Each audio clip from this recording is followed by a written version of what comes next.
నిజామాబాద్ జిల్లా బోధన్ పట్టణం శ్రీనివాస క్యాంప్లోని నాగంపల్లి శ్రీకాంత్ ఇంటిలో బుధవారం నాటి అర్ధరాత్రి దొంగలు ఇంటిలో లూటీ చేశారు. ఇంటి యజమాని శ్రీకాంత్ తన కుటుంబ సభ్యులతో ఇంటికి తాళం వేసి మేడపై నిద్రిస్తుండగా అర్ధరాత్రి దొంగలు ఇంటి తాళం బీరువా పగలగొట్టి 2 తులాల బంగారంతో పాటు 20 తులాల వెండి 15,000 రూపాయల నగదును ఎత్తుకెళ్లారు. యజమాని ఉదయం నిద్రలేసి కిందికి వచ్చేసరికి ఇల్లు అంతా చిందరవందరగా ఉన్న విషయం తెలుసుకుని పోలీసులకు ఫిర్యాదు చేయగా పోలీసులు కేసు నమోదు చేసి దర్యాప్తు చేస్తున్నారు.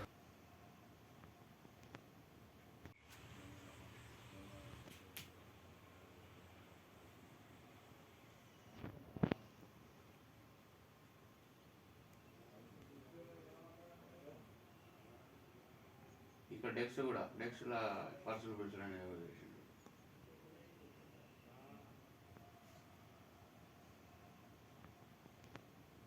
మరిన్ని అప్డేట్స్ కోసం మా ఛానల్ని సబ్స్క్రైబ్ చేయండి.